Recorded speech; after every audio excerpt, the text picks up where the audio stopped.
ओम श्री गणेशाय नमः। श्रीमत्स्य महापुराणे पंचाशदिक द्विशतमोऽध्याय।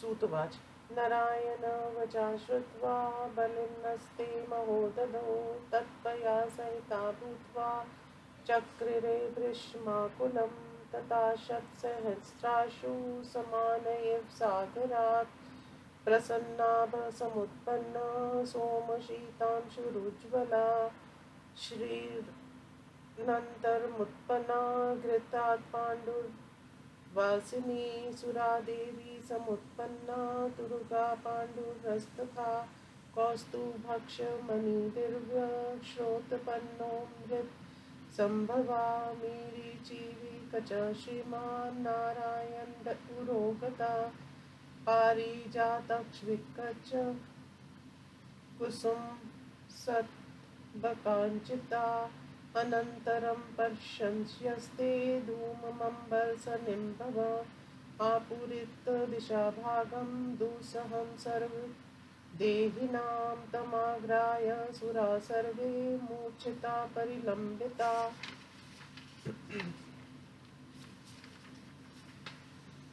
उपाविशन्नभितटे शिरा संग्रहा पानिन्नना तथा क्रमेण दुर्वार सोनला प्रत्यदृश्यत ज्वालामालाकुलाकार समन्ताद् भीषणो शीर्षा तेनागिन्नना परीक्षिता प्रायशस्तु सुरासुरा दग्धा श्रापयर्थ दग्धाक्षरबभ्रमो सकला दिशा प्रधाना देवदैत्याक्ष विषितास्तेन वह्निनानन्तरसमुदूतास्त समाण्डुण्डुभजातय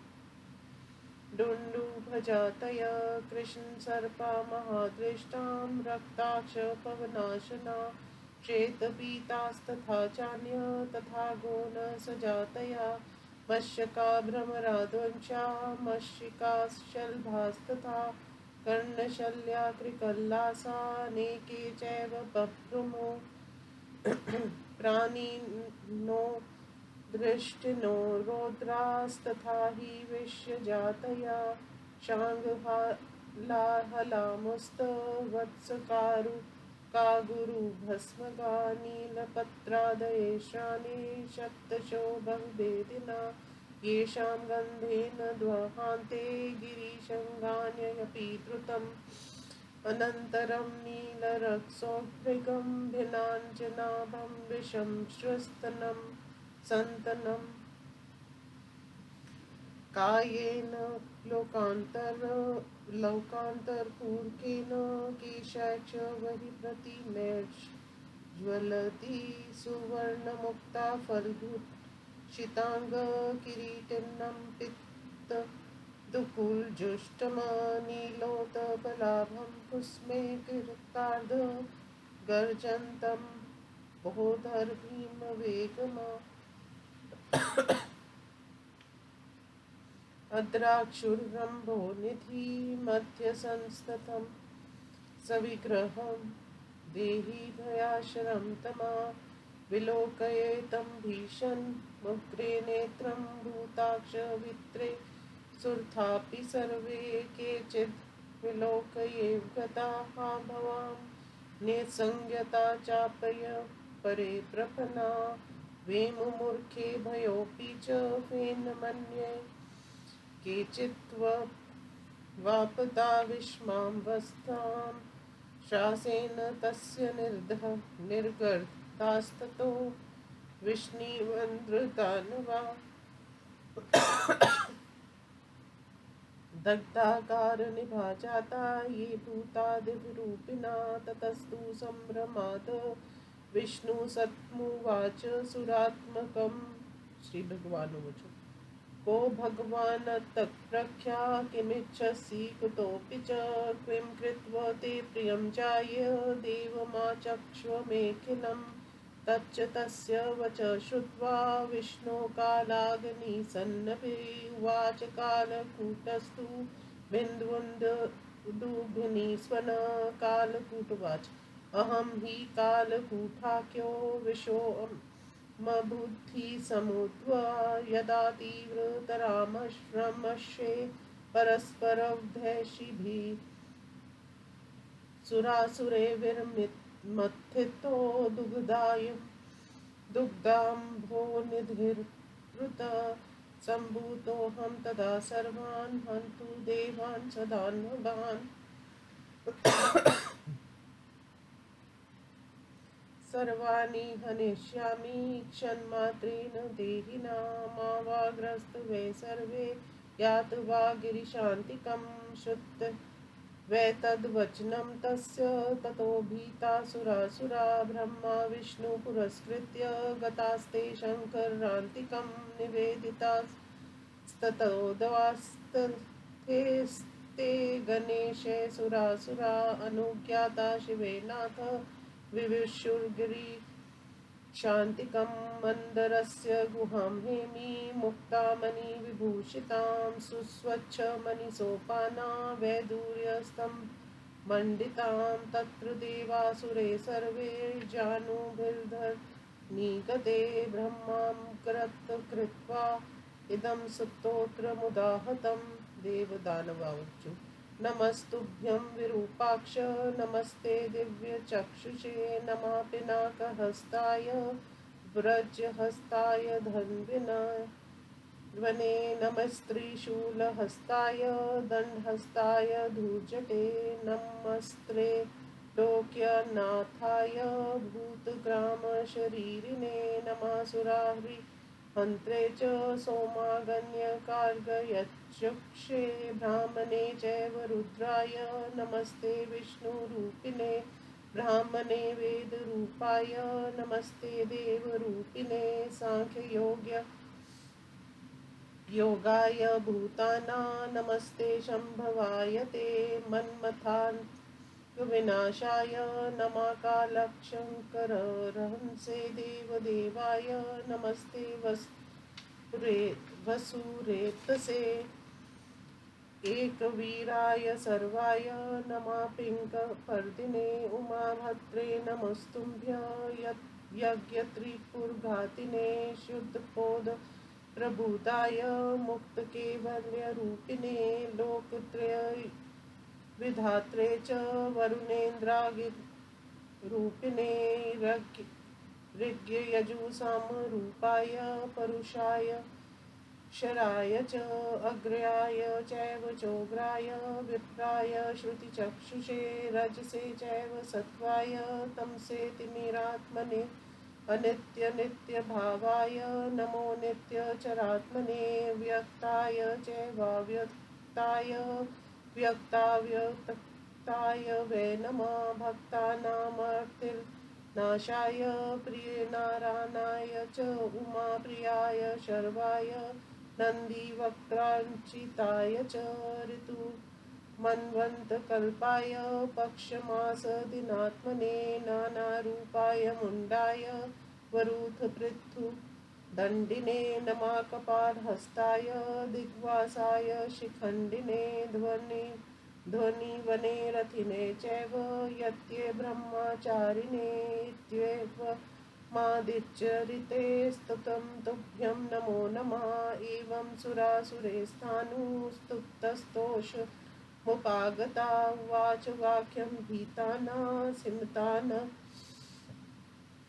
निवत्तुवत्शुभाक्षरं श्रीशंकर उवाच किमर्थमागता ब्रूत त्रासमल्लान् मुखाम्बुजा त्वं वाभीष्टं ददामि यत् कामप्रभृतमाचिरम् इत्युक्तास्ते तु देवेन प्रोचुस्तं ससुरासुरा उवाच ऊर्जु अमृतार्थे महादेव मध्यमाने महोदधो विश्वमुदूतं लोकसंक्षेकारकं स उवाचाथ सर्वेषां देवानाभयकारका सर्वान् वो भक्ष्यष्यामि अथवामपिबन्तवथ त्वं क्षक्ताव्यं गृह्सन्तु सोऽसमान् शक्तो बलोत्कटा एष निक्षासमात्रेण शतपर्वसमद्युति विष्णु कृष्ण कृत्स्तेन यमक्षविष्मात्मवान् मूर्छिता पतिता क्षाने विप्रानाशं गता परे अर्थोऽनर्थक्रियां याति दुर्बुधाना यथा विभो दुर्बलाना च संकल्पो यथा भक्ति चापदी विश्वमेतत् समुद्धृतम् तस्माद्वामृताकाङ्क्षा अस्माभ्यानमोचय त्वं गति सत्वं च परायणं भक्तानुकम्पी भावज्ञो भुवनादीक्षरो विभु यज्ञाग्रभुक सर्वयवि सौम्य सोम सम्रांतकृत त्वमेको नो गतिर्देव गीर्वाण गणशर्म कृता रक्षास्मान भक्षसंकल्पात् विरूपाक्ष विश्वरात तच्छ्रुत्वा भगवानाः भग्नेत्रान्तकृद भवा देवदेववाच भक्षयिष्याम्यहं घोरं कालकूटं महाविषं तथान्यदपि यत्कृत्यं कृच्छ्रसान्धयसुरासुरा तच्चापि साधयिष्यामि तिष्ठध्वं विगतवज्रा इत्युक्ता हरिष्टरोमानो वाशपदगदकण्ठिना आनन्दाक्षु परिताक्षा सनाता इव मे निरे सुरा ब्रह्मादये सर्वे समाक्षस्ता सुमानसा ततो व्रजद्रुत गतिना ककुदिना हरोऽम्बरे पवन गति जर्गपति प्रधावितैर सुरेन्द्र नायके स्वस्वहानेर विर्चलित शुभ्र चामैर मरे पुरुसरे स तु शुशुभे शुभ्राश्रये शिवो वशी शिखित पिशोधर्वजूटका आसाद्य दुघत सिंधु त्वं कालकूटं विषं यत ततो देवो महादेवो विलोकय विषं छायास्थानकमास्थाय सोऽपि बद्धवां पाणिना पेयमाने विषे तस्मिन् स्तो ततो देवा महासुरा जगुषनन निरृतुक्षापि सहिन्नादाक्ष पुष्कलान् चक्रुशक्रमुखाद्याक्ष हिरण्ययाक्षादयस्तथा स्तुवन् श्रैव देवेशं प्रसन्नाशा भवंस्तदा कण्ठदेशे तथा प्राप्ते विषे देवमथा ब्रुवन् विरिचिन्प्रमुखा देवा बलिप्रमुखतोऽसुरा शोभते देवकण्ठस्थे गात्रे कुन्दनीप्रभे भृङ्गमालानिभं कण्ठे पयत् यत्रैवास्तु विषं तव इत्युक्ता शङ्करो देवस्तथा प्राहुरानकृत पिते विषे देवगणान् विमुच्य गतो हरो मन्दर शैलमेव तस्मिन् गते देवगणा पुनस्तं ममन्थुरुभितं विविधप्रकारेति श्रीमद् महापुराणे अमृतमन्थने कालकूटोत्पत्तिर्नाम 85-शतमोऽध्याय। हिंदी अनुवाद।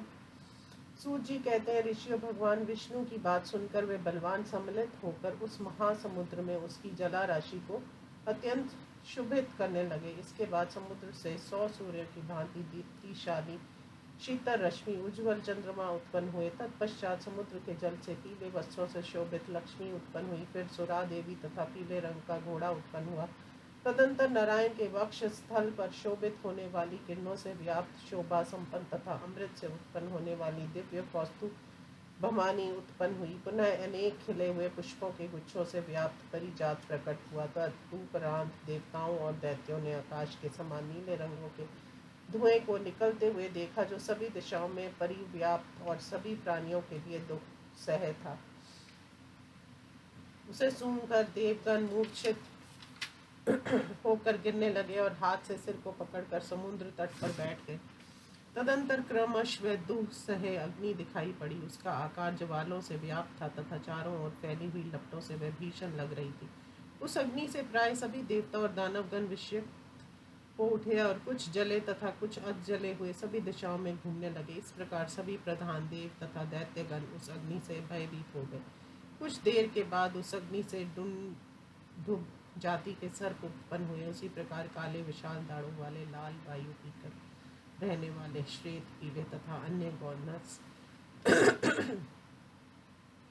जाति वाले सर्प तथा मशक, भ्रमर, डंसा, मक्खियां, पतंगे, कर्णशल्य, गिरगिट आदि अनेकों जीव उत्पन्न होकर इधर उधर घूमने लगे। इनके अतिरिक्त अति भीषण दाढ़ों वाले बहुत से जीव तथा विष की अनेकों जातियां उत्पन्न हुई, जैसे शांग, हालाहल, मुस्त, वत्स, अगरू, भस्मग और नीलपत्र आदि। इसी प्रकार अन्य सैकड़ों भेदों पभेद वाले विष उत्पन्न हुए, जिनकी गंध से पर्वतों के शिखर भी तुरंत ही जलने लगे। तदंतर देवताओं और दानवों ने सागर के मध्य में स्थित एक ऐसा स्वरूप देखा जिसकी शरीर कांति नील रस, भ्रमर और घिसे हुए अन्न जन के समान काली थी, जो विषम रूप से श्वास ले रहा था और शरीर से लोकांतर को व्याप्त कर लिया था, जिसके केश जलती हुई अग्नि के समान दिखाई पड़ रहे थे, जिसका शरीर सुवर्ण और मोतियों से विभूषित था, जो किरीट धारण किए हुए था, जिसके शरीर पर पीताम्बर सुशोभित था और देह की कांति नीले कमल के समान थी, जो पुष्पों द्वारा अलंकृत और मेघ की तरह अत्यंत भयंकर रूप से गर्जना कर रहा था तथा प्राणियों के लिए शरीरधारी भय का आश्रय स्थान था। उस भीषण एवं उग्र नेत्र वाले स्वरूप को देखकर सभी प्राणी भयभीत हो गए। कितने ने तो देखते ही चल बसे, कितने मूर्छित हो गए, कुछ मुख से फैल उगलने लगे और कुछ लोग विषम अवस्था को प्राप्त हो गए। उसकी श्राद्ध से विष्णु, इंद्र और दानव सभी जलने लगे। थोड़ी देर पहले जो दिव्य रूप वाले थे वे जले हुए अंगार के समान हो गए। तब भगवान विष्णु ने भयभीत होकर उस रात्मक से इस प्रकार प्रश्न किया। श्री भगवान ने पूछा, यमराज के समान आप कौन है, क्या चाहते हैं और कहाँ से आ रहे हैं? क्या करने से आपकी कामना पूर्ण होगी? ये सभी बातें मुझे बतलाइए। भगवान विष्णु की वह बात सुनकर कालाग्नि के समान भयंकर एवं फटी हुई दुंदुभी के समान बोलने वाले कालकूट बोला।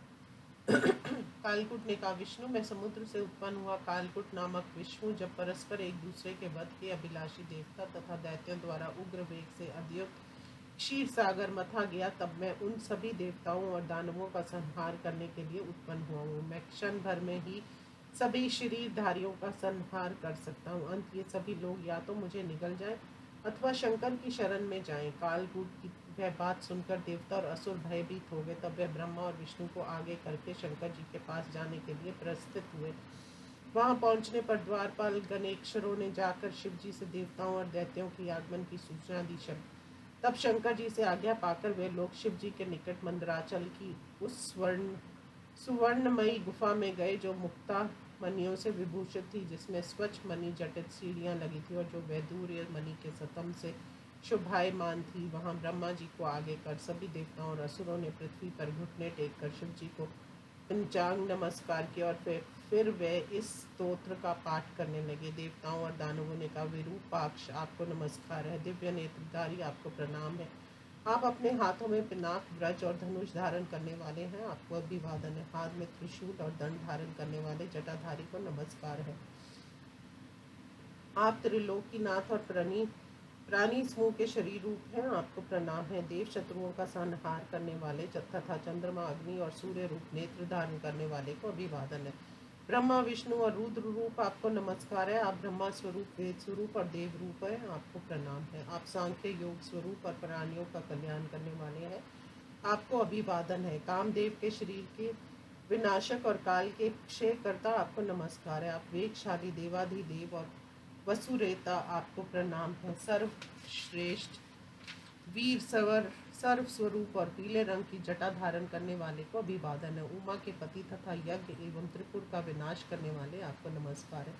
आप शुद्ध ज्ञान से परिपूर्ण, मुक्त, केवल्य रूप, तीनों लोकों के विधाता, वरुण, इंद्र और अग्नि के स्वरूप, ऋक्, यजु और सामवेद रूप, पुरुषोत्तम परमेश्वर, सर्वश्रेष्ठ भयंकर ब्राह्मण स्वरूप, श्रुति रूप, नेत्र वाले, सत्व, रज, तमस तीनों गुणों से युक्त, अंधकार स्वरूप, अनित्य और नित्य भाव से संपन्न तथा नित्य अक्षरात्मा हैं, आपको प्रणाम है। आप व्यक्त, अव्यक्त और व्यक्ताव्यक्त हैं, आपको अभिवादन है। आप भक्तों की पीड़ा के विनाशक, नारायण के मित्र, उमा के प्रियतम, संहारकर्ता, नंदी के मुख से सुशोभित, मनवंतर, कल्प, ऋतु, मास, पक्ष, दिन, रूप, अनेक रूपधारी, मुंडित सिर वाले, स्थूल दंड और ध्वज धारण करने वाले, खप्परधारी, दिगंबर, चूड़ाधारी, धनुषधारी, महारथी, सन्यासी और ब्रह्मचारी, आपको नमस्कार है। इस प्रकार के अनेकों चरित्रों से स्तुत होने वाले आपको बारंबार प्रणाम है। इस प्रकार देवासुरों द्वारा सत्वन किए जाने पर शंकर जी प्रसन्न हो गए। तब वे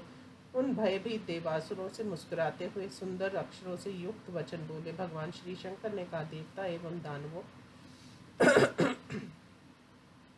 तुम्हारे मुख कमल भय के कारण मलिन दिख रहे हैं। बतलाओ तुम लोग यहाँ किस लिए आए हो? मैं आज तुम लोगों को कौन सा अभीष्ट वस्तु दूं? ये निर्भय होकर बतलाओ, देर मत करो। भगवान शंकर द्वारा ऐसा कहे जाने पर देवासुर ने उनसे इस प्रकार कहा। देवासुर बोले, महादेव, अमृत के लिए महासागर को मथते समय अद्युत विष उत्पन्न हुआ है, जो सभी लोगों का विनाश करने वाला है। सभी देवताओं को भयभीत करने वाले उस विष ने स्वयं कहा है कि मैं तुम सभी को खा जाऊंगा, अन्यथा तुम लोग मुझे पी जाओ। ऐसी दशा में हम लोग उस विष को पान करने में स्वतः असमर्थ है, किंतु वह महाबली विष हम लोगों को खा सकता है। उसने अपने निश्वास मात्र से सैकड़ों चंद्रमा के समान कांतिमान भगवान विष्णु को कृष्ण वर्ण तथा यमराज को विक्षिप्त कर दिया है। कुछ लोग मूर्छित हो गए और कुछ नष्ट हो गए हैं। भगवान जिस प्रकार अभागों के अर्थ भी अनर्थ के कारण बन जाते हैं तथा आपत्ति काल में दुर्बलों के संकल्प विपरीत फल देने वाले हो जाते हैं, उसी प्रकार अमृत की अभिलाषा से युक्त हम लोगों के लिए ये विष उत्पन्न हुआ है। अंत आप इस भय से हम लोगों को मुक्त कीजिए। आप ही एकमात्र हम सबके शरण दाता हैं। आप भक्तों पर अनुकंपा करने वाले, मन के भावों के ज्ञाता, सभी भुवनों के ईश्वर, सर्वव्यापक, यज्ञों में सर्वप्रथम भाग ग्रहण करने वाले, सकल अवनीय द्रव्य स्वरूप, सौम्य उमा के साथ स्थित और कामदेव के विनाशक है, देवताओं का कल्याण करने वाले देव, एकमात्र आप ही हम लोगों के शरण दाता हैं। विरूपाक्ष, सबको खा लेने के विचार वाले इस विष के कष्ट से हम लोगों की रक्षा कीजिए। ये सुनकर भग देवता के नेत्रों का विनाश करने वाले भगवान शंकर ने कहा। देवाधिदेव बोले, देवासुरगण, मैं उस कालकूट नामक महान भयंकर विष को तो पी ही जाऊंगा। इसके अतिरिक्त तुम लोगों को जो कोई भी कष्ट साध्य कार्य होगा उसे भी सिद्ध कर दो और तुम लोग चिंता रहित हो जाओ। इस प्रकार कहे जाने पर ब्रह्मा आदि सभी देवताओं का मन प्रसन्न हो गया। वे भली भांति आश्वस्त हो गए। उनके शरीर रोमांचित हो उठे, कंठ आंसुओं से गदगद हो गए, नेत्रों में आनंदाक्षु छलक आए और वे उस समय अपने को स्नात मानने लगे। तदंतर जगतपति भगवान शंकर वेगशाली नंदी के ईश्वर पर आरूढ़ होकर वायु के समान वेग से आकाश मार्ग से सो चले। उस समय असुरों तथा सुरों के अधिपति गण अपने अपने वाहनों पर आरूढ़ होकर चमर डुलाते हुए उनके आगे आगे दौड़ रहे थे। इस प्रकार अग्नि की ज्वाला से भूरे रंग वाली जटा से युक्त इंद्रिय जयी भगवान शिव मंगल के आधार स्वरूप उन देवताओं के साथ शोभायमान हो रहे थे। तदंतर वह जहाँ से कालकूट विष उत्पन्न हुआ था उस क्षीर सागर पर पहुंचे। तत्पश्चात भगवान महादेव ने उस विषम विष को देखकर एक छाया युक्त स्थान में बैठकर अपने बाएं हाथ से उसे पी लिया। उस विष के पी लिए जाने पर इंद्रादि देव तथा हिरण्यक्ष प्रभृति असुर हर्षपूर्वक नाचने, गाने और भयंकर से नाद करने लगे तथा देवेश की स्तुति करते हुए प्रसन्न हो गए। उस समय विष के भगवान शंकर के गले में पहुंचने पर ब्रह्मा आदि देवता और बलि आदि असुरों ने उनसे इस प्रकार कहा, देव कुंदा की सी उज्ज्वल कांति वाले आपके शरीर में कंठ की विचित्र शोभा हो रही है। आप ये भृंग वाली की भांति काला विष ही आपके कंठ में स्थित रहे। इस प्रकार कहे जाने पर त्रिपुर विनाशक भगवान शंकर ने तथास्तु वैसा ही हो यूं कहकर उसे स्वीकार कर लिया। इस प्रकार विषपान कर लेने के बाद शंकर जी देवताओं को वहीं छोड़ पुनः मंद्राचल को चले गए। उनके चले जाने पर देवगण पुनः उस समुद्र को विविध प्रकार से मथने लगे। इस प्रकार श्री मत्स्य महापुराण के अमृत मंथन प्रसंग में कालकूटोत्पत्ति नामक 250वां अध्याय संपूर्ण हुआ। ओम नमो शिवाय।